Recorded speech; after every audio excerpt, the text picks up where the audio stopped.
So how did I lead off this discussion? I told everybody to ask themselves if you could change one thing or anything about the way we bring up children, or the way society brings up children, or the way that children are educated and things like that, in order to give them a better shot at the future and a better shot at happiness and a better shot at success, what would it be?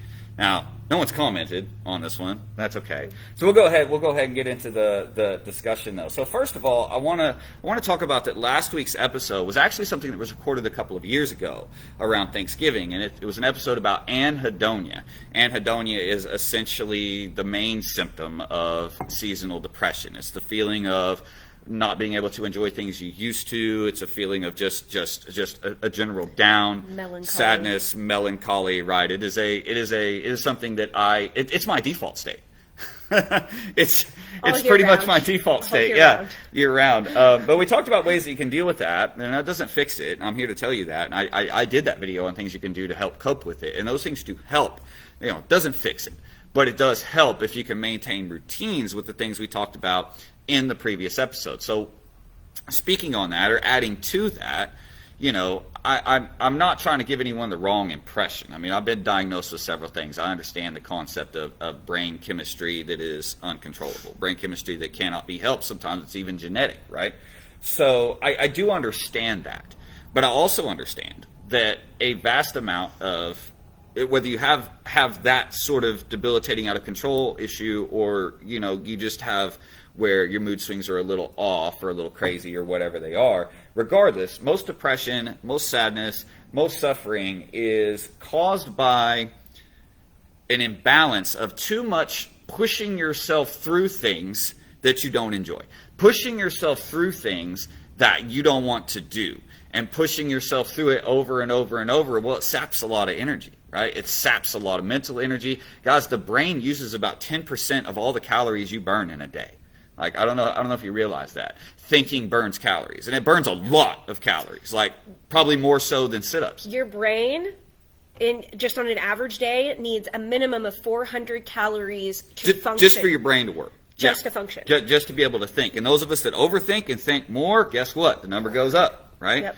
All right, but most depression, sadness is usually caused by forcing yourself to do through a lot of things, or thinking about the wrong things. You know what I mean? An imbalance, thinking about the wrong things, being too focused on what's not going right. And so one of the things I talk about in the Anhedonia episode is taking a minute to look at what is going right. Because I can tell you what, even if 90% of your life, even if most of your life feels like it's going wrong, there's something going right. There's something good or something going well in your life or in someone around you's life that you can point to, right? So being able to look at that balance and go, all right, well, I'm looking and it feels like everything is going the wrong way. Let me try to find the things that are going the right way. That at least trains your brain to start looking for some more of the positive things, right?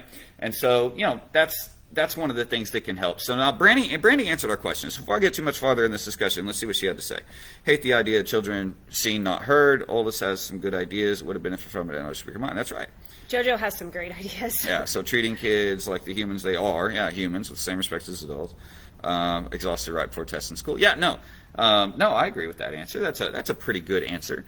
Giving them a platform, giving kids a space to become themselves, to think their own thoughts instead of being forced to believe or think what you think, right? I did an episode about this before, about how kids aren't just your little mini-me's. I mean, they kind of are at first.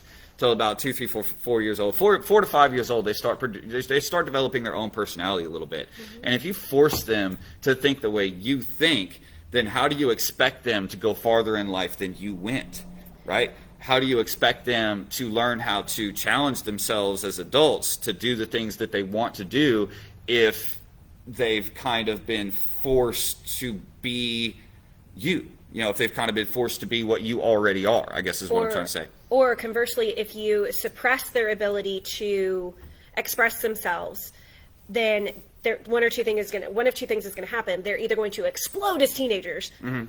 Which is what happened with me. That's exactly what happened to me. I was very much, seen, not heard, keep your mouth shut and all that, but I also spent a lot of time alone. I mean, I was on my own, about 9 years old. I'd spend 15 hours a day by myself, especially in the summer times and all that. And yeah, I exploded as a teenager. I absolutely exploded.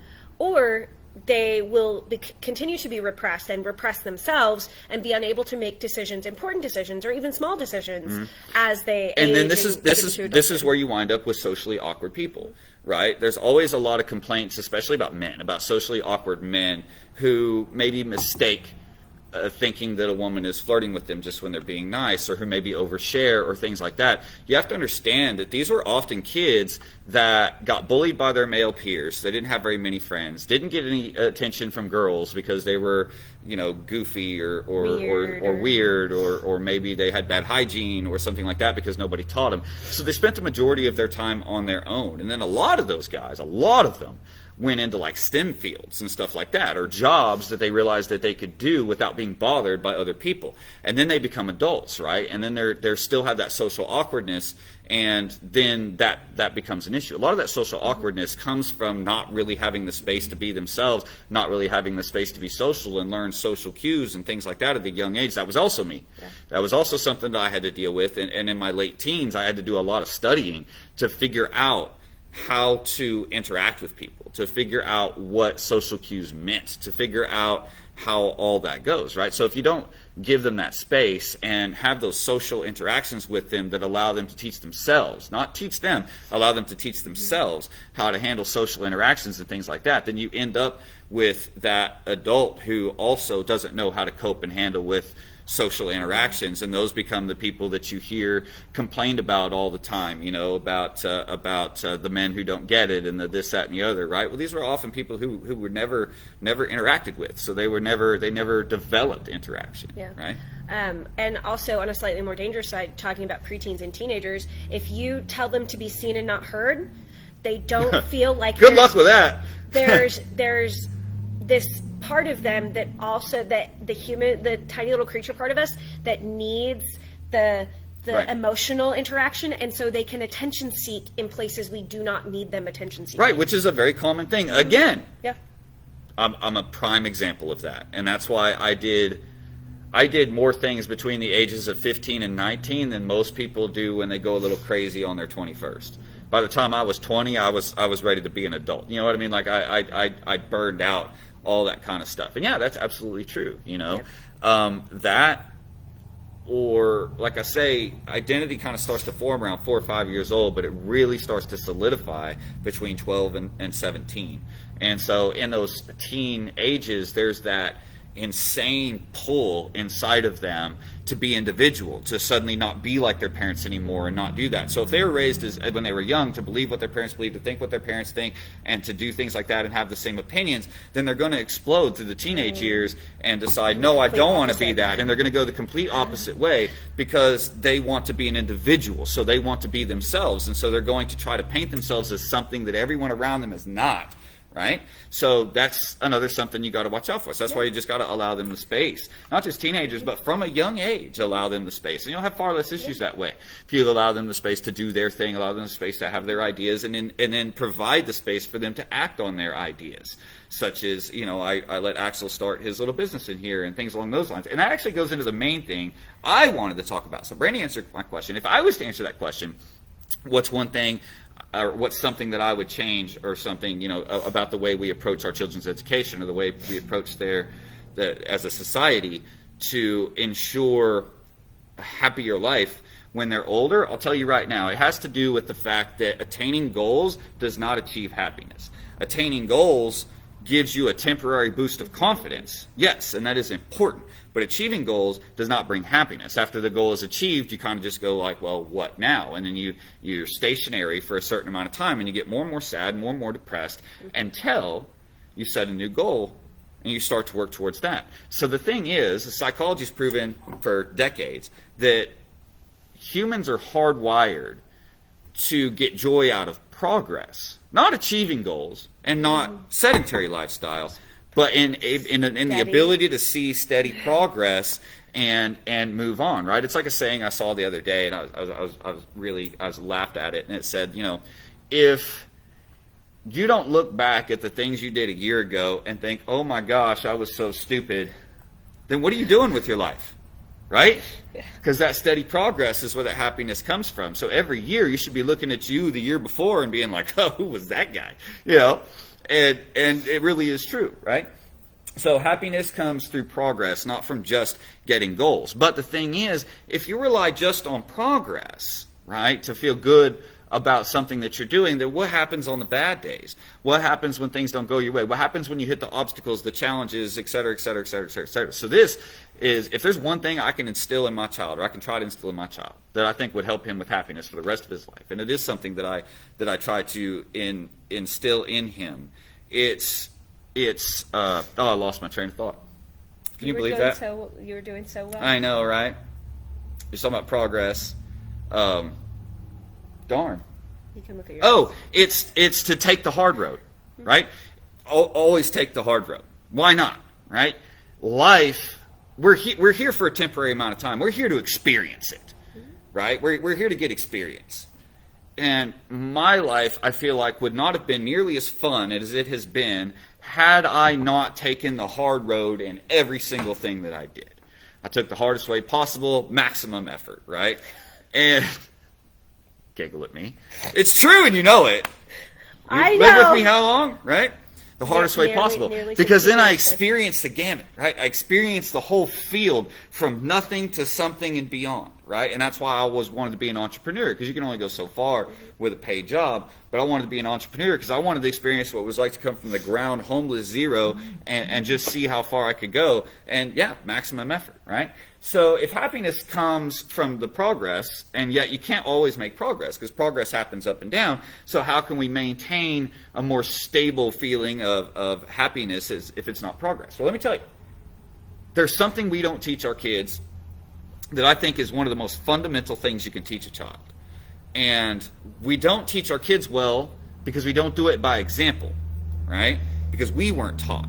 But if there's one thing I could change about the way society comes around and approaches the education of our children that I think would affect the next generation in the best way possible, is to understand that through psychology, we now understand that a person learns nearly 8 times faster when they enjoy what they're doing, right? A person learns nearly 8 times faster than they enjoy what they're doing. A person is almost 4 times more productive when they enjoy what they're doing. So, getting enjoyment through progress is one thing, right? But that'll go up and down, and that'll leave your moods up to the whims of outside forces. And that's not healthy, right? That's not healthy. Our emotions should be our own to choose. But, like I was saying here, if we can learn to teach kids, instead of to work hard, because that's what we were taught. So everybody's taught, work hard, you'll be successful. Work hard, you'll get an A. Work hard, you'll do this. Work hard, you'll get honor roll. Work hard, you'll make first string. Work hard, blah. Right? Work hard, you can get that 8 to 5 job you've always wanted and retire when you're 65. But we all know working hard is no fun. We all know working hard is no fun.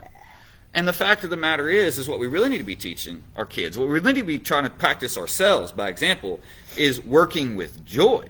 Because the thing is, you can work as hard as you want. If you don't like it, you're going to be a certain level of productive. But if you enjoy it, your productivity is going to go up twice as much. If you find a way, and that's the thing, finding a way to work with joy, finding a way to enjoy what you do, right? It's like when I went from a paid job to, or let's put it this way. When I went from an hourly job, right, when I was about 18, 19, I went from an hourly job where I was happy to clock out and go home as soon as I could. And I got frustrated if I was made to stay later because the job needed to be finished. I was always very frustrated about it, right?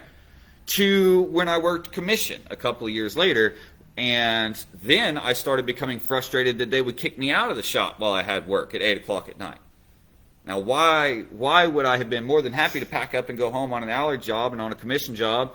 I had the opposite. I didn't want to get kicked out, right? I wanted to spend as much time as I could there. And guys, it wasn't about making more money. It was because I enjoyed the process of what I was doing, right? Now, sometimes it was super stressful, but I enjoyed the process of what I was doing. The only part I didn't enjoy is working with the insurance adjusters and et cetera. So that's why my favorite hours to work were after closing hours. Because no one, or before closing hours, or opening hours, because no one would mess with me, right? I was there completely by myself, and I absolutely loved it, and so I put in more hours. Now, fast forward that to the entrepreneurship. There's no time clock now, right? If I went about this business saying that, okay, I'm only going to put in my 8 hours every day, and I'm gonna just stop, at the end of 8 hours, guys, we'd have never made it. I've seen businesses come and go and fail, and that's why you have to enjoy it, because it has to be something that's more than a job. It's got to be a hobby, right? It's got to be something that you enjoy doing. It's got to be something that you enjoy the process, even if you don't enjoy the action, you know? So maybe there's parts of this I don't enjoy doing. I don't really like working with social media. I'll be frankly honest. But it's also part of something we have to do. So now I could either choose to work hard at it, or I could choose to find a way to enjoy it. Well, you know what? I enjoy psychology. Psychology gets used with social media, so I can enjoy the study of psychology and then use that and enjoy the process of application to the social media. And then I get enjoyment. I work with joy, and I become 2 times more effective, 2 times more productive than if I just worked hard when I didn't want to. See what I'm saying? Right? Now, it is important sometimes to work hard when we don't want to, but if I could find a way to show a kid, and this is why we teach the way we do. This is why our curriculum is the way it is, why everything is a game, why everything is kind of fun. It's always challenging, though, but it's always kind of fun because we learn so much faster when it's fun. Yep. And I can safely say, of all the things that I have done, this is the one thing that I do not wake up in the morning and go, oh, I don't want to do that. Like, the thought doesn't even occur to my head. I sometimes do, but only when I have to do social things. Yeah. I'll admit that. You know, we all have days, right? I'm not saying anyone is perfect on this or anything along those lines, but I feel like we put too much emphasis on kids to work hard, right? When if they worked with joy, they would work twice as hard and wouldn't complain and wouldn't act like they were working twice as hard. They would be like, this is fun, so I'm going to do it harder, right? You've probably, have you ever had to like work out with your kids and just do something traditional like push-ups, sit-ups, running, maybe try to get your kid to run with you, they complain the whole time. It's hard, tired. And you ever watched your kid play tag for 3 hours? Out of breath the whole time, never complaining once? There's your difference right there. People will work harder when they enjoy it. Yep. You will work harder when you enjoy it. So that's my big thing on this video. Let's talk about work it. If I could change something in the way we bring up kids, I would say bring them up to learn to enjoy what they do, to learn to, even if it's something they don't want to do or don't like to do, to find ways to enjoy it. Instead of finding ways to work hard, finding ways to enjoy it, right? And I think we could approach education the same way, right? At this point, education is all about like a best to last thing, right? And it kind of sets up kids to feel like, in order to be happy, I need to do better than all these other kids in something, whether it's a sport or academics or a class or whatever, where education system is set up in this first to last thing where you're always constantly comparing yourself to each other. And then the work, you know, at least when I was in school, the work wasn't fun. The work was repetitive. It wasn't anything that could be enjoyed. Most of the time they wouldn't show an application of it, so there was no way to enjoy it, right? So kids would tune that out. And I came from when video games were very first starting, right? So what did we do? We went to video games. I did a video a few years ago on why kids go to video games, why they use that as a coping mechanism, and exactly how we can leverage those coping mechanisms in real life. Because the fact of the matter is it offers them a chance to respawn and correct mistakes. Video games offer them a social network. Video games offer them a sense of anonymity or a sense of a new identity, right? And things along those lines. I kind of forgot where I was going with that, but forcing them to feel competitive with each other, because right. That's the only way they can succeed, is not going to be a great right. way to go through life. But they enjoyed the challenge of video games. Yes. No one enjoys the challenge of doing 100 math problems on a piece of paper, No. But people enjoy the challenge of video games. So it's got to be a challenge, but you don't have to challenge them against each other. You got to challenge them against themselves. If you challenge them against themselves, so imagine education was made more like a video game. Imagine educate. Now I know there's a lot of little like app style, phone style education games, and those are leading the right direction. But I mean, what if education was wrapped into the way that blockbuster style video games are made? You know what I mean? What if all of our education was like that? Do you think our kids would pay more attention then? Oh, absolutely. I think they would, especially if they could start comparing each other on some high score stuff or on some, who can get the farthest things and stuff like that. The same way they do with Call of Duty and Fortnite and whatever else, right? Yeah, that still gives a bit of a ranking system, but it's a little bit different, So that, teaching kids to find something that's hard to do, find something they don't want to do, but they have to, and then find a way to enjoy it. I feel like that's very important. And there's simple ways to do that. There are simple ways. Letting kids dance, have fun, right, while they're doing something.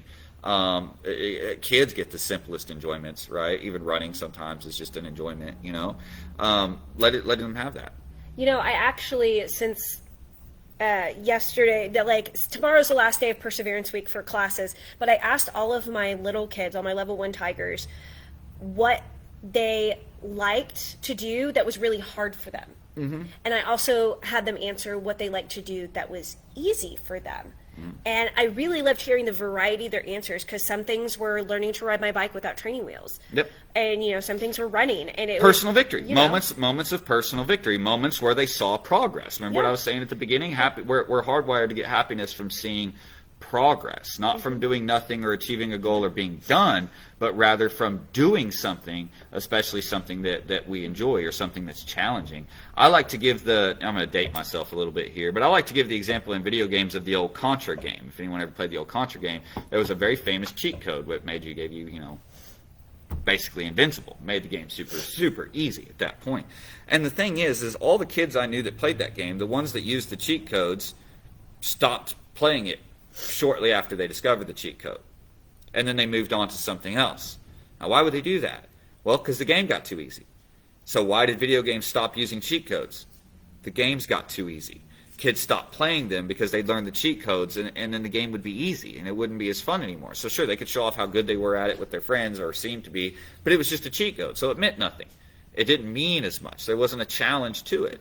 And that's why you saw video games move away from using cheat codes. That's why you saw video games moving towards different types of difficulties and things along those lines, and being able to choose difficulty levels. Because if something is far too hard, people tend to give up a little early. Not me. I go straight to the hardest difficulties, but because I like to grind it out. I just did.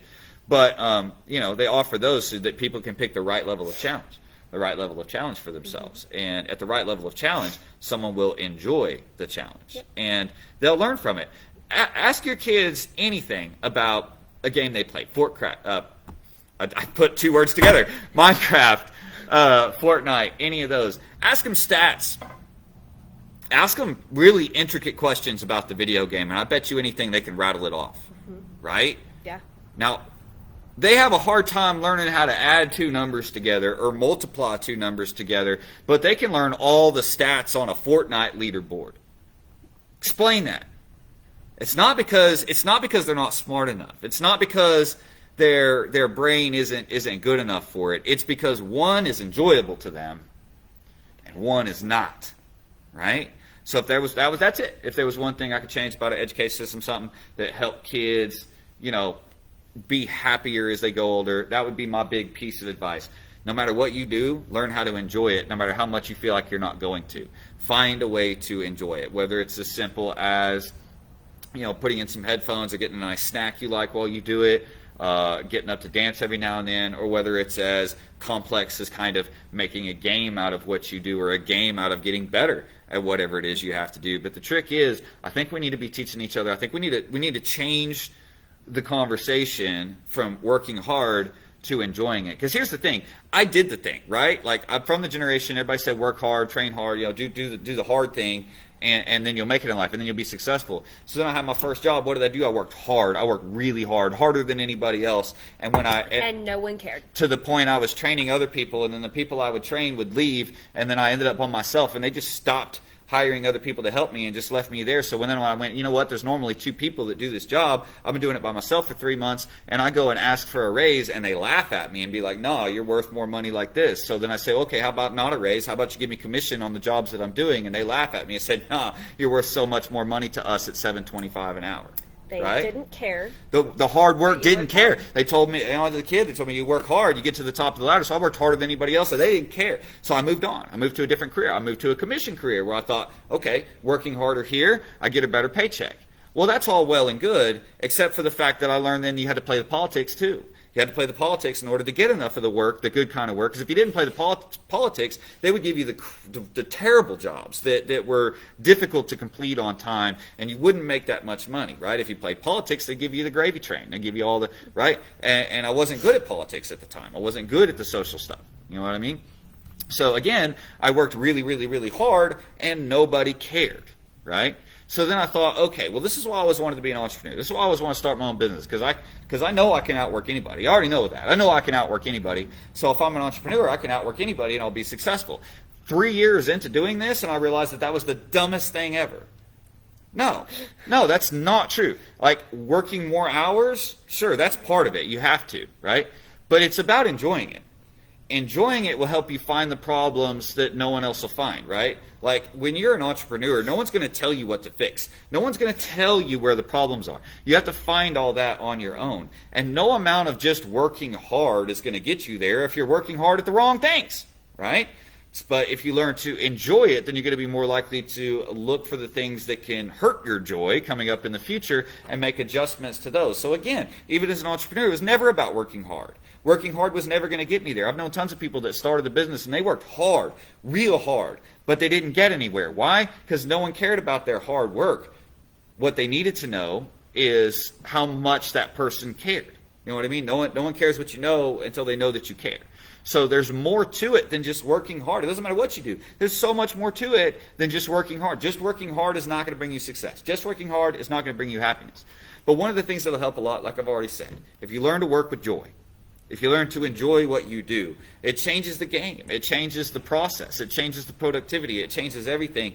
And you know, if you're enjoying a certain amount of tasks that you're doing and you find out that to continue to do those, you have to do these other two tasks that you really don't like to do, guess what? You're going to learn and you're going to try to enjoy it and you're going to do your best to get those other two tasks down as well. But if you already don't enjoy what you're doing, you're just working really hard on these 5 things, then what's going to get you to do these 2 things you don't really want to do? Just pure willpower. That's it. And willpower runs out eventually. Yeah. Willpower runs out eventually. And even if it doesn't, it leads to a breakdown. It leads to burnout. Something awful. It's something that I've experienced many, many times in my life. So I'm talking from personal experience here. And if you get burnout, taking a week vacation doesn't fix your burnout. Doesn't help it. It does not fix your burnout. The second, doesn't matter how long you take off. The second you start picking up that work again, you're burnt out still. The only way to clear burnout is to start enjoying what you're doing while burning out, is to start changing your mindset about the things you have to do. It's to make it where it's no longer, gosh, I have to get this done. Let me sit down and get this done. And make it instead, oh, I got 20 or 30 minutes. I wonder if I can get this done in that time. I want to see what I can learn from this. I want to see how good of a product I can come out in 20 minutes or an hour or 5 hours or whatever. The only way to end burnout is to change the complete mindset or to change the environment. So sometimes when I'm feeling burnt out, I'll just start working somewhere else. I'll move my environment, right? There's lots of little tricks you can do to deal with burnout. But yeah, just taking time off, it's not going to fix your burnout, right? It doesn't matter if you take a month off. It's not going to fix your burnout. If you come right back to what you left to start with, then all that same pattern of negative emotion about those things is going to return. The only way to get rid of that burnout is to change that negative pattern of thinking about the things you have to do into something like a positive pattern of thinking, as in, well, I enjoy this. You know what helps me? If I start doing something and I realize it's not something I don't want to do and I'm losing motivation, maybe it's burnout, maybe whatever, I start asking myself, but if I wasn't doing this, what would I be doing right now? Right now, for real. What could I do realistically right now? What would I rather do than this?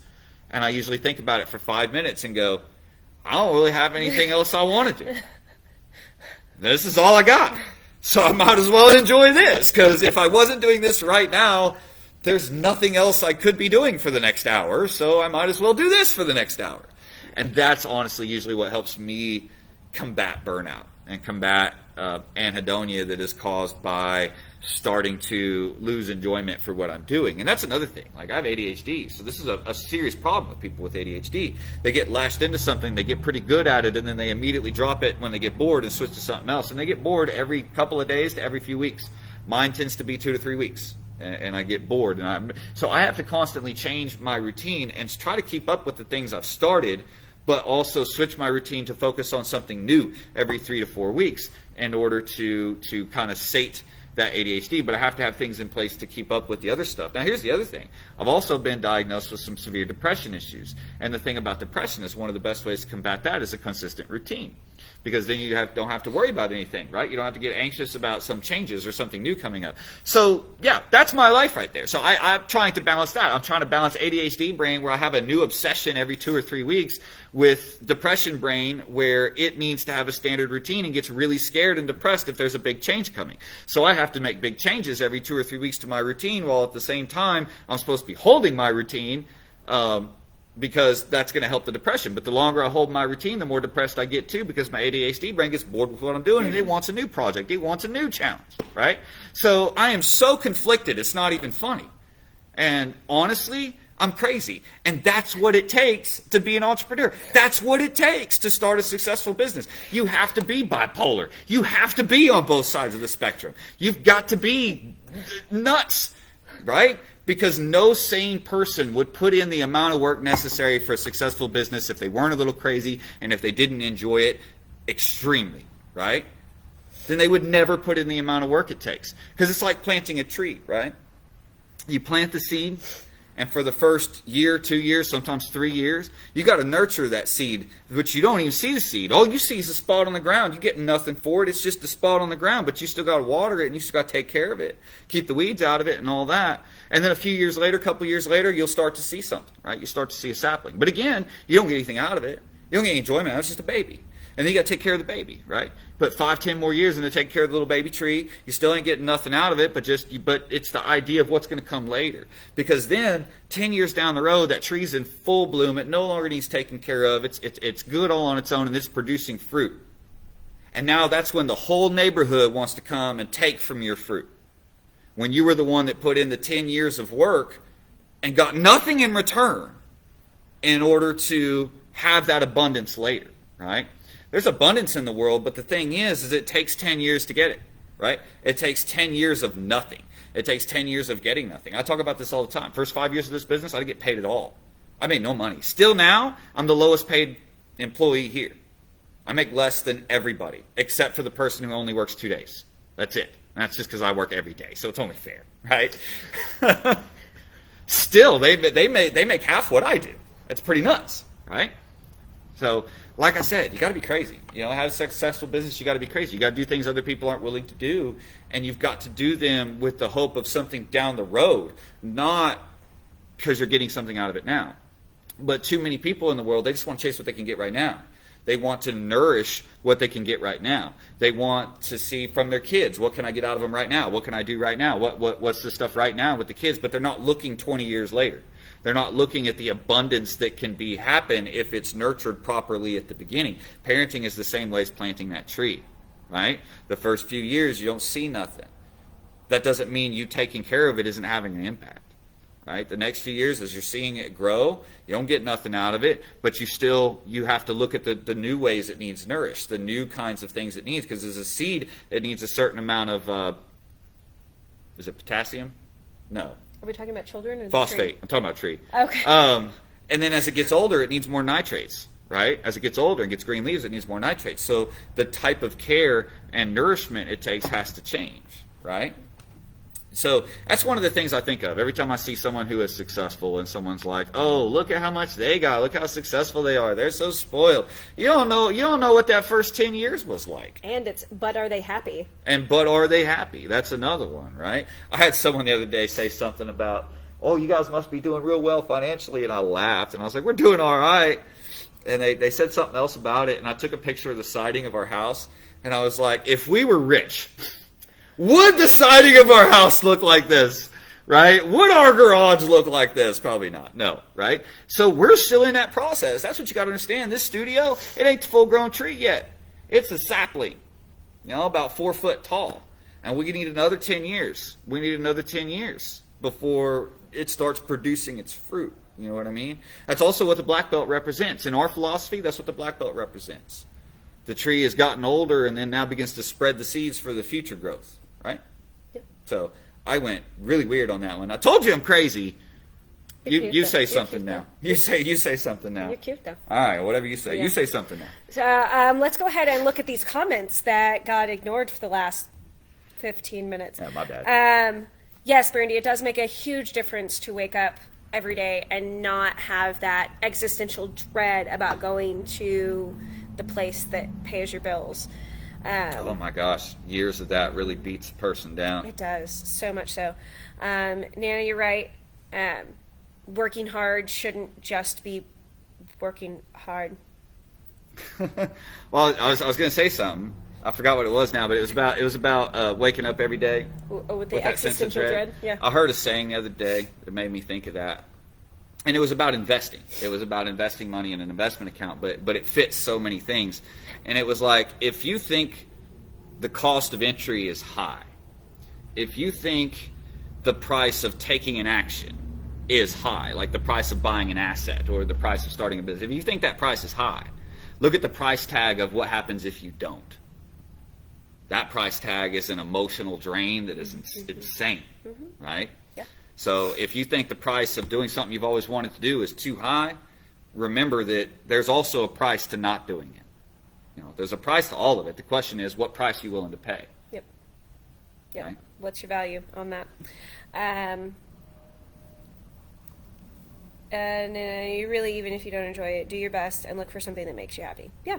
Just finding the things that bring you joy in what you're doing, and it will increase your gratefulness. It will increase your interactions, like the quality of interactions with people around you, if you are doing something that brings you joy. That's right. It affects everyone around you. The thing is at first they won't like it, especially your loved ones and the people close to you. They won't like it at first because you have to become something different.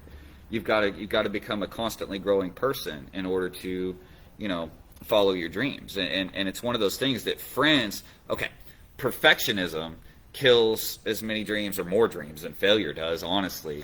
And that perfectionism is rooted in the fact that we care about what those closest to us think about us. We care about what those closest to us feel about us, right?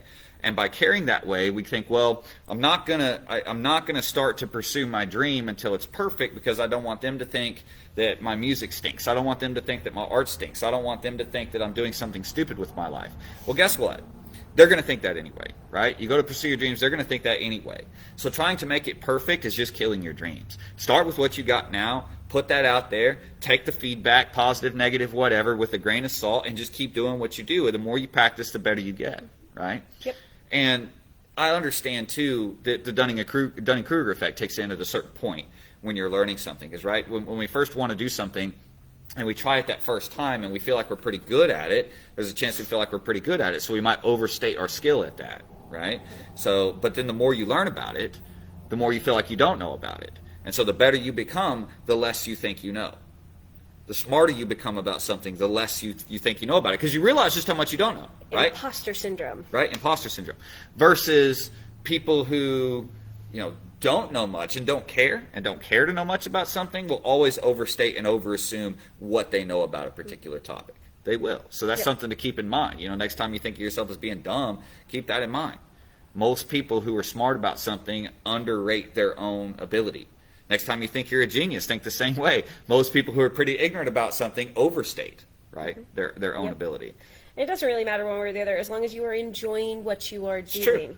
That's absolutely true. You can know very little or you can know a lot, and you can still get the same level of enjoyment and same quality of life from it. And that's what comes with kids. Like this whole thing, we were originally talking about kids, and that's one of the things I'm like with Axel. Like I said at the beginning of this video, when he was born, I decided right then and there that this wasn't about making him like me. This wasn't about making him have the same opinions as me. This wasn't about making him think like me. This was about challenging him to see what he can become.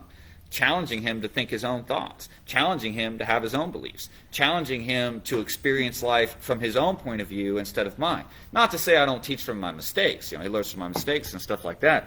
But at the day he was born, I was like, this isn't about teaching them to be like me or like my dad was or like my grandpa was. This isn't about that at all. This is about teaching him how to find what he's capable of, which hopefully is more than what I'm capable of as a parent. That's what I hope for, right? That he's capable of so much more than I am. I have actually never asked him what he wants to be when he grows up. And I never will. When I was pregnant, I was like, oh, what do I want to do when I grow up? And then I was like, wait, that's ridiculous. It doesn't matter what I would want him to do because it has nothing to do with me. Nope.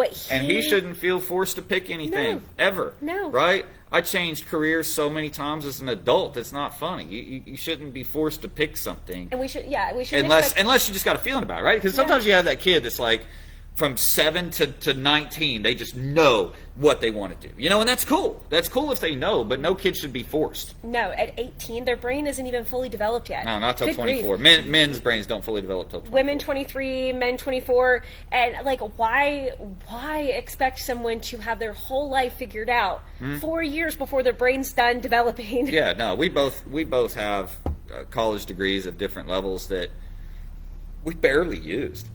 We definitely didn't make the money out of it that we spent. Oh, no, absolutely not. Absolutely not. Neither one of us made the money doing what our degrees were for to cover the cost of the degree. Neither one of us.